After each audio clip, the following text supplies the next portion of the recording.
Alright, so I wanted to do a quick video on a video I really disagreed with, and I'm going to try to do this in one take, because why not? People like seeing a raw reaction. And the video in preference here is the 10 strongest. This is the North Star characters, who, why, and how. This video I really do disagree with, and I think something I should put in preface here is that I don't disagree with who's on the list, just the reasoning of. An example being, let's say if we have a top 10 Dragon Ball characters list, and on the list we have Goku as the strongest. I would not care at all. But if it said Goku is the strongest because he beat Zeno, well then I would then have an issue because the reasoning doesn't make sense because that's never happened. Statements are inconsistent with that, blah blah blah. So that's kind of my mindset going into this. I don't care who's on the list, just the reasoning given. Well, this is it. This is my personal shot at ranking the 10 strongest characters from the Fist of the North Star franchise as far as we know. NANI? My only rule is that we will be considering each character at their prime. A good example of this. I think this is good to point out is that he is doing it at the prime. So this I think could be make an inconsistent. Let's just say that. This is Shin. In the beginning, Shin doesn't just beat Kenshiro. He absolutely stomps him. But later, Shin is easily defeated by both Rao and Kenshiro, even though they were both far from their own primes at the time. Even though that's a movie feat, but that doesn't matter. One other note before the ranking begins. Possibly the most powerful character is the Taoist from Fist of the Blue Sky. However, he's almost certainly some sort of god, so I won't count him. With that all out of the way, let's begin the countdown for the 10 strongest characters from the Fist of the North Star. Alright, sweet. I'm more powerful than you ever were. I am Fist of the North Star. I don't agree. And I never shall. The number 10 spot goes to Raiken, the 63rd Grandmaster. Let me actually maximize this for you guys. My bad. Of Hokuto Shinken. Okay. As a kid, Raymond Kasumi was beating up assassins in Shanghai. But as an old man, Raiken was a perfect combination of wise old monk and experienced warrior. Although we don't get to see him fight much, his 7-star hardpoint technique left Rao completely overwhelmed. But what about Raiken's fellow student Koryu? They said that his fists were stronger than Raiken's. I think this is just hearsay, and that in each of their primes, Raiken was... So, right here, what I'm having a problem with is that he's just bringing up the 7-star point technique. That doesn't automatically put you in this position to where you should be top tier at all. I think while it's a powerful attack, it's nothing to be super buff and brag about, in my opinion. It's just another one of those techniques that, can be very powerful, but again, doesn't do much. Was a greater warrior for 2 reasons. Firstly, Raiken's side story reveals that he was outside during the nuclear holocaust, meaning that he was exposed to deadly nuclear fallout. Even then, I wouldn't really say that's much of a big feat either, just because we see Rao tank, and he's on the field with nuclear bombs as well, fighting Souther's army, as well as the fact that AP shouldn't be in the discussion at all, in my opinion.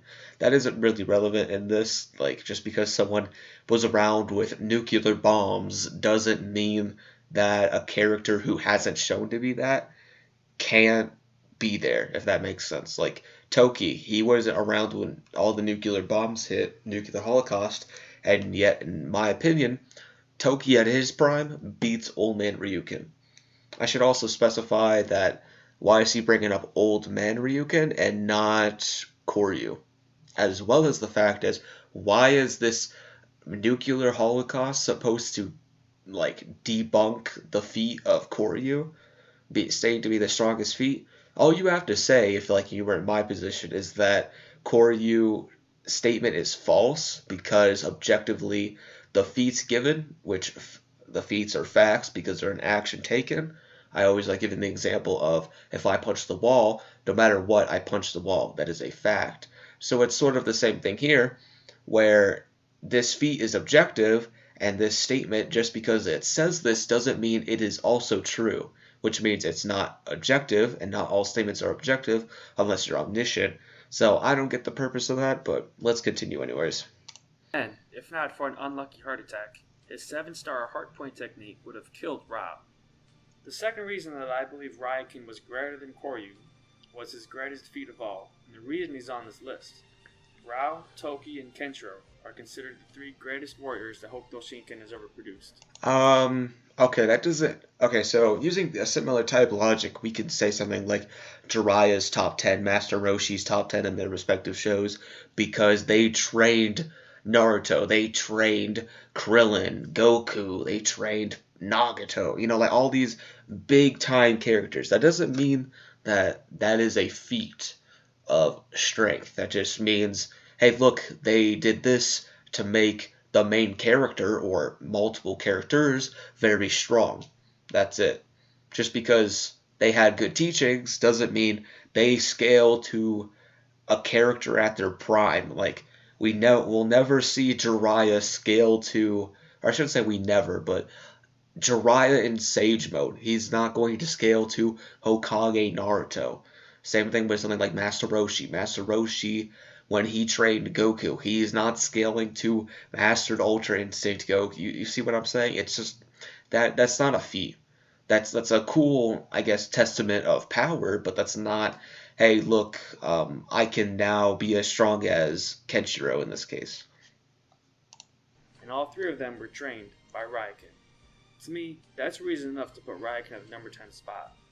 But another advantage of Raikin is his wisdom. When Juke, a master of Hokuto Ryuken, goes to attack Raikin, Raikin has the wisdom and the initiative. So I'm gonna pause this right here. He brings up the fight against Juke, and this is going to contradict something later, as there's gonna be some placements that contradict this placement, if that makes sense. So keep this instance in mind. Strike down Juke before he can perform his ultimate technique. That's why Raikin is a true master of Hokuto Shinken.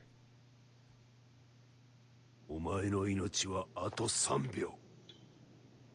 3秒。1つ。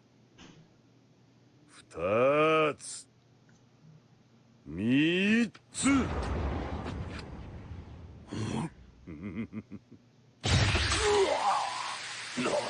I like this The Holy effect Emperor going on. Souther, master of the South Dipper Okay, Phoenix Souther. Fist, was born under the Star of Leadership, which means that no other Nanto user can beat him. Okay. He often fought I'm Rao fine as a with child that. and could keep up with him as an adult.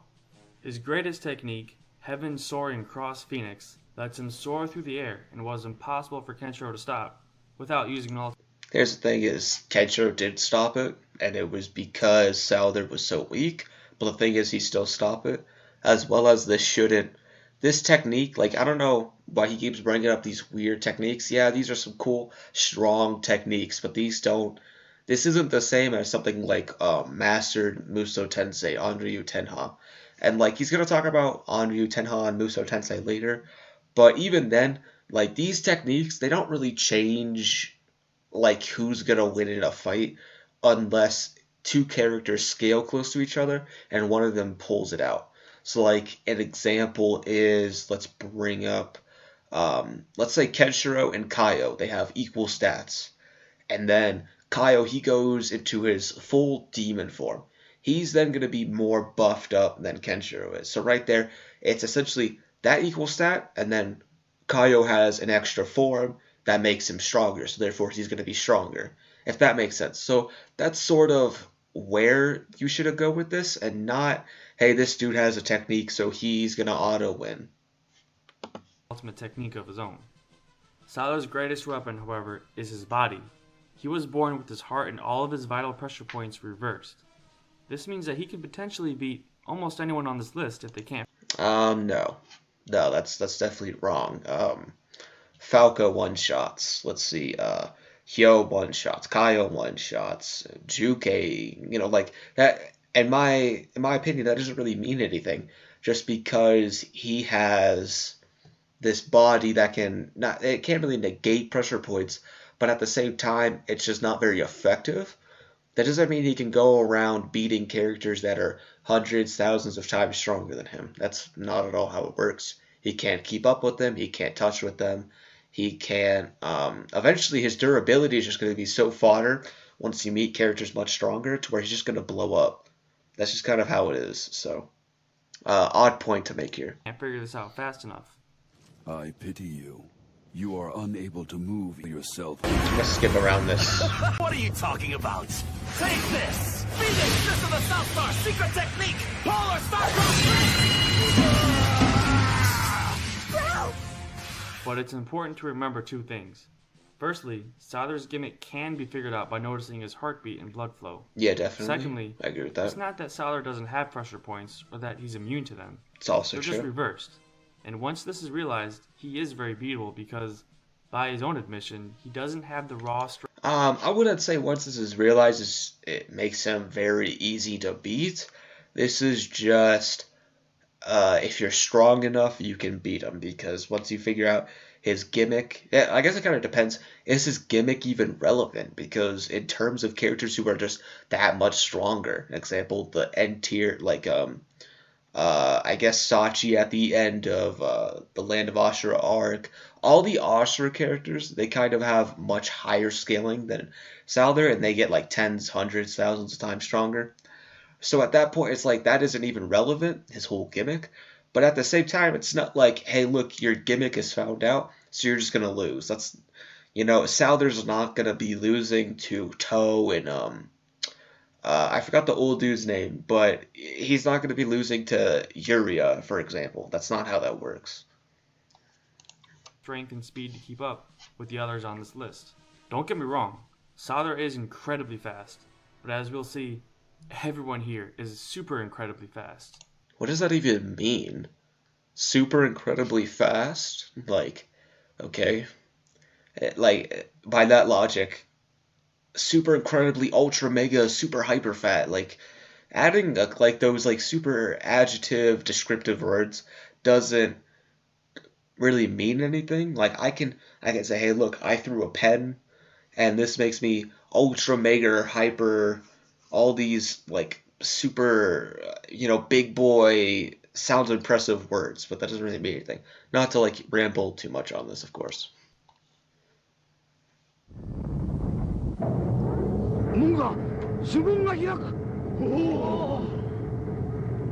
Okay, so I'm assuming Falco. Yeah. Okay, nice. お前がファルコか。そうだ。危険か。危険。 The number 8 spot goes to Falco, master of Gento Koken. I want to pause right here. I'm gonna say this. I think Falco is personally my like number 8 through 10. He's somewhere in there for me, so I'm interested to see if we have similar stances. Some years after Kenshiro beat Rao, Falco fought Kenshiro to a draw at the Imperial capital.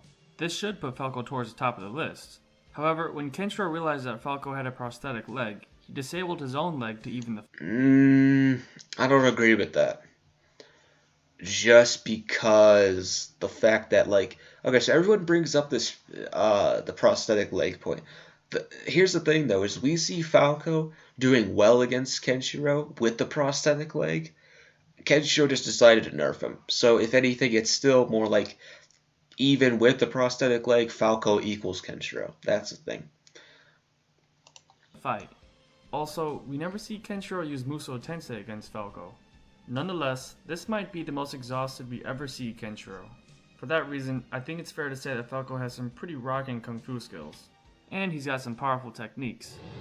I want to bring up the point of him saying he never used Muso Tensei. Here's the thing with that is Baron, in my opinion, Baron's stronger than Falco, but that's its own debate I can have later. But Baron, he never used Muso Tensei against him, or Kenshiro never used Muso Tensei against Baron. Sorry, I don't mean to play the pronoun game. And Baron, I would say, is definitely stronger. He fought a Kenshiro that has all the Land of Ashura buffs, except he didn't use Muso Tensei. Kenshiro didn't, but still he fought someone with all those base form buffs that he got on top of that. So Baron, even without this Muso Tensei fight, is still going to be stronger. So I don't really see the validity of that point.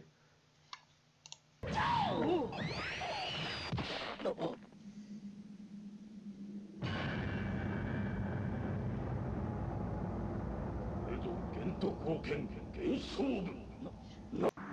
want to skip advantage is around that he these has ways to clips.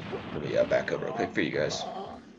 His other main advantage is that he has ways to combat pressure point techniques, something we won't see again until the number 3 spot. Okay, interesting.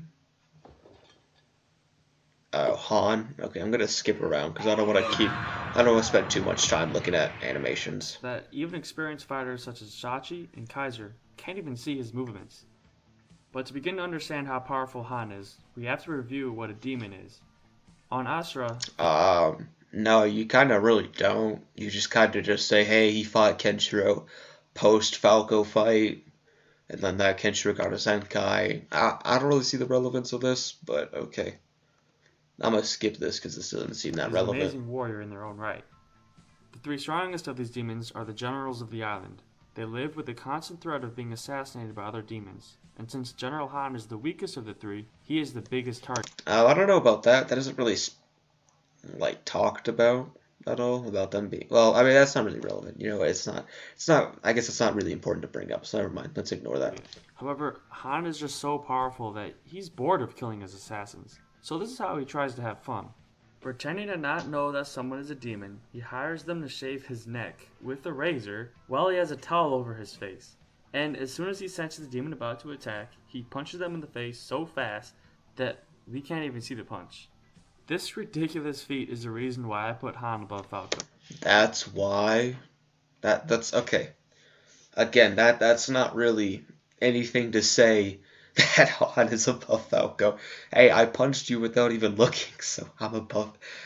No. Okay, a better example would be saying, and I agree with Han being above Falco, but this reasoning's stupid. Something better to bring up would be saying, Falco beat a stronger Kenshiro, which I agree with that. Kenshiro, we see he gets a post-fight Zenkai, or post-fight AM, which is a Zenkai, with, after Falco, we see him dying on the ground. Jako orders an arrow strike, and then he's able to automatically stand up and catch. This is something Crazy Man, of course, does not agree with, but screw Crazy Man. And as well as the whole thing of just punching someone and you can't even see it.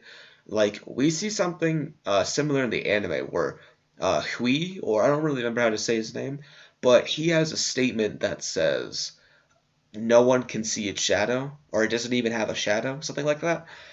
And that right there should mean that he beats Falco, which isn't true at all. None of the South Star members, in my opinion, can beat Falco. They just don't scale to the right Kenshiro. Especially if you take the statement of of Souther being the strongest South Star member, then all of them would be beneath Souther. And I do kind of think Souther would be the strongest, but that's its own conversation for another day. This is just to talk about this part. They both seem to be about an even match for Kenshiro in terms of Kung Fu. What I also want to know is, what does he mean by equal match in Kung Fu? Is he talking about, skill and technique? Because then I could kind of see that, but I don't really know what that means. I kind of wish he explained that a bit. And Falco has his techniques for negating pressure point attacks. But the way that General Han is under constant threat of assassination by powerful demons, and the way he absolutely dominates over all of them, versus Falco having a hard time with them, albeit injured, means that he's got to be the greater warrior. That being said, Han... Okay, so let me talk about this point real quick. The Ashros are fodder. I hate to say this, but they really are just kind of maybe Raoul level at most. Even then, the series kind of implies that the Ashura, most of them besides the 3 generals, and maybe, in my opinion, also Sachi and Juke, they would be above Raoul as well. But the thing is that the Ashuras are seen to be weaker than Raoul, so it's kind of is that even really that big of a feat, especially in this part of the series? And if you don't know, there's definitely a huge gap in power in the land of Ashura. There's just a lot of amps we see Kenshiro get and characters scaling to various parts of Kenshiro. So it's just sort of they kind of scale to Kenshiro, so therefore the distance and power is just going to keep getting higher and higher between Raoul and Kenshiro. So with the Land of Ashura people, I don't really understand the speed of bringing up, And like you said, Falco, or not like, or as Samuel, the YouTuber, as he said that Falco he lost, or he didn't lose, but he was weakened, and even then he beat the Ashura while weakened. So I don't understand that point either. But that doesn't really, to me, this is just a bunch of irrelevant feats that don't really mean much, at least in my eyes. I don't know. Let me know down below if you agree with that. Han cannot possibly be ranked any higher because he lacks either of the two ultimate techniques that the final six can use to quickly stomp even the most powerful enemies. Even, again, similar logic, Baron would be weaker than Han, which, no. I've already explained why that doesn't work. No.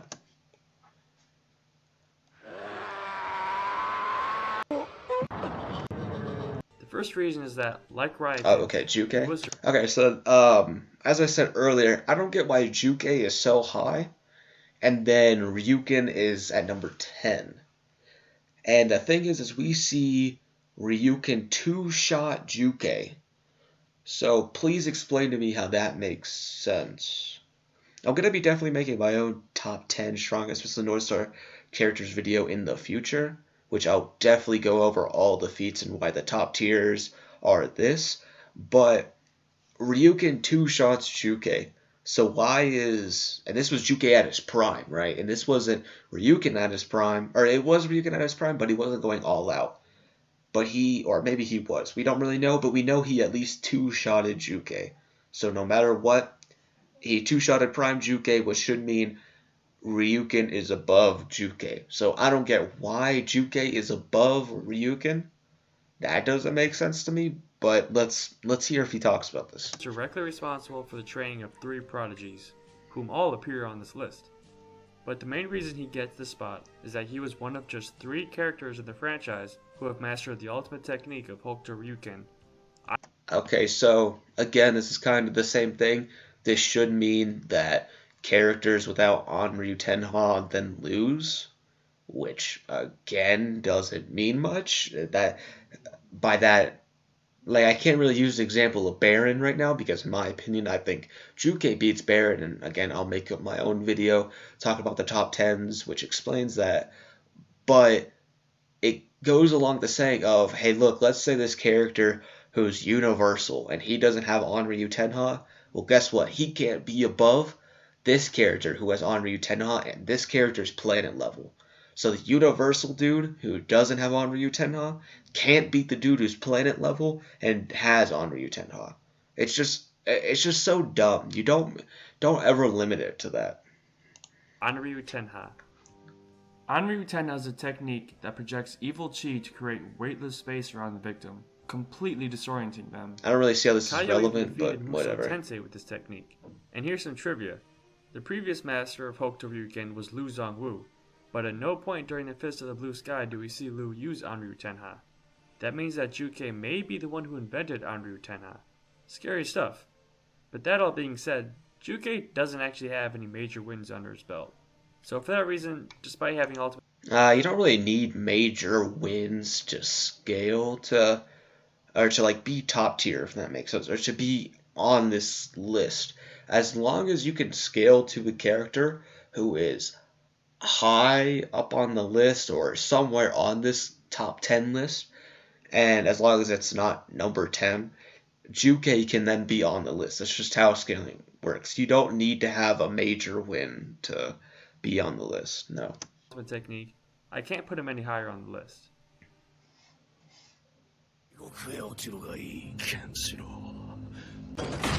And Grandmaster of Hokuto Shinken was known throughout Shanghai Okay. as Yan Wang, the King of Hell. Kasumi. And while he was there, I'm going to call Kenshiro Kasumi just to simplify it, and I'm assuming Kenshiro is going to be later on the list. But Kasumi, I don't agree with being on this list. Now, I've seen Fist of the Blue Sky. I haven't finished the scaling, but the thing is, it's so awkward to put him on this type list because he's in a whole different time period, and we can't really cross verse Fist of the North Star with Fist of the Blue Sky because all the characters that are older in Fist of the North Star, they are really young in Fist of the Blue Sky. Example is Ryuken. And Ryuken is he's like 12 or 13. He's definitely not at his prime, so we can't really scale him.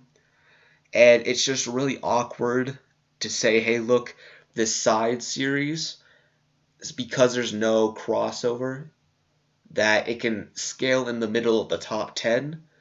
And like the feats in Blue Sky, which is what, like, we have to go off of AP, by the way, if you didn't know. Cross versus just, we have to go off of AP. They're more so around the nuke area, and nukes and Vista North Star, they seem to be a lot bigger, but that's like country level. And country level isn't quite relevant when you get characters like Falco, who have multi-continental, which is like 10 to the 18th megabyte, or not megabyte, where did megabytes come from? Megajoules, I believe. And so that is way higher. So again, it's just sort of questionable on why they should be here. But let's see if he brings up a cool AP feat to explain why they should be placed here. He fought some pretty tough guys.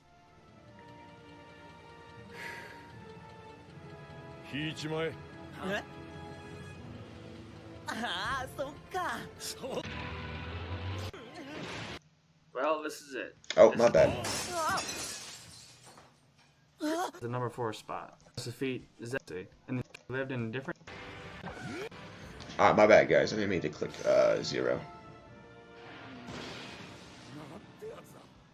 Kasumi is difficult to rank since he lived in a different time period from anyone else on Yep, this list. definitely. However, throughout the Fist of the Blue Sky, he never loses a major battle. On top of that, Kasumi even knows Musou Tensei, and the new Regenesis show reveals that he's quite good at it. Another impressive feat is that he destroyed this giant boulder without even touching it. Okay, so because he broke a boulder, he's number 5. Okay. So, hey, I can throw a rock down a cliff, guys. I'm top 5 on this list. Amazing. Kasumi's weakness, however, is I don't that he get doesn't that have at the all. same experience under his belt as the number 4 spot.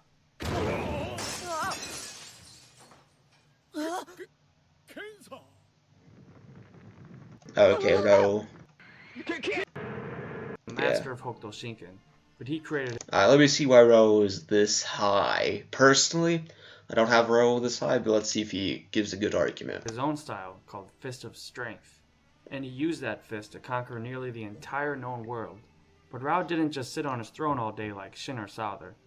Instead, the King of Fists spent his free time seeking out renowned martial artists throughout the land and stealing their secret techniques. Over time, he learned so many secret techniques that even the air around him was imbued with a fighting spirit called an aurora.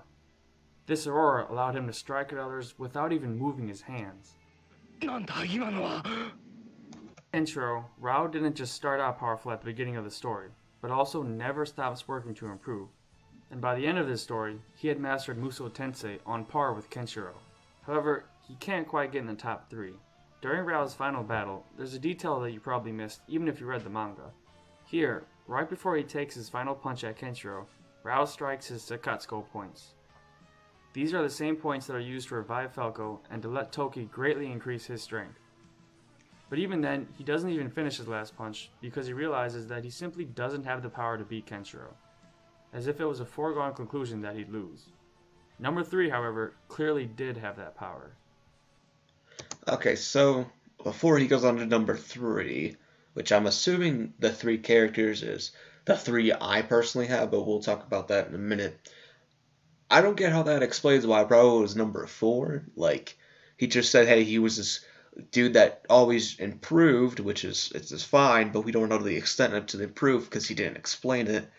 And he was just like, hey, this dude's oonga boonga powerful, so this is why he's number 4. That doesn't explain anything. He should have explained, hey, look, he fought Kenshiro. This Kenshiro means this amount of value, so this is why he's number 4. That would have been a little bit better, but instead we got something like, hey, look, this is Rao. He got stronger. He then got Musou Tensei, fought Kenshiro. He's number 4. Like, he's explaining half the explaining process.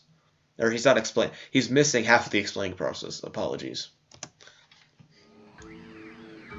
Okay. So, Hyo. Number 3, See why my man's Hyo. as the master of Hokuto Ryuken and second general of Asura, Hyo must be ranked above General Han. I agree. Since the two on top of the list are a given, Hyo's only competition for the number 3 spot can be Rao.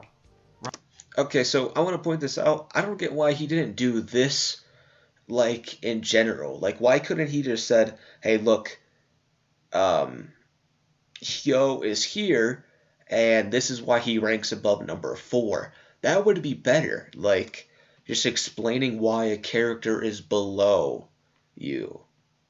And, like, or why a character is above you. You know, just, like, stuff like that. Like, I would prefer that. That's how I always do it. It's just being like, hey, look, this is why this character scales here.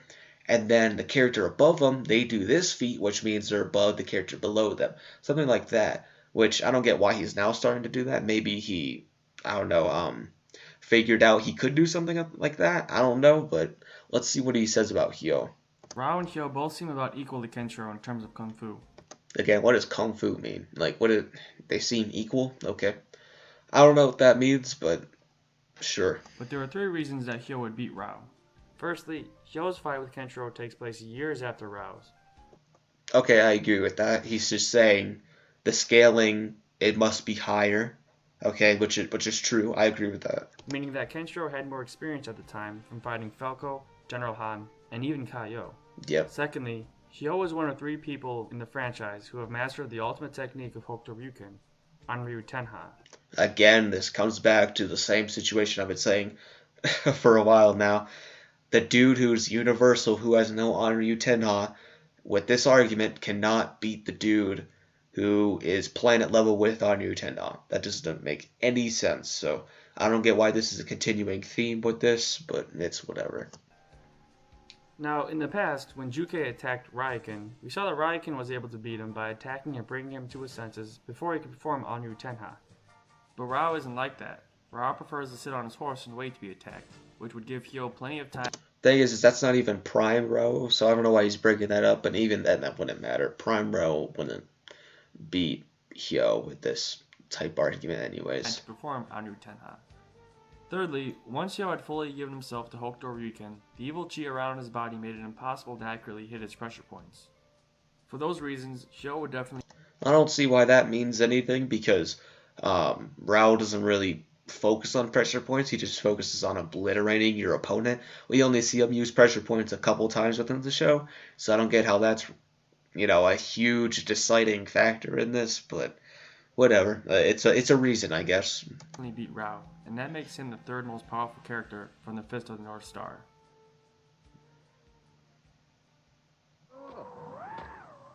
Okay, so Kaio.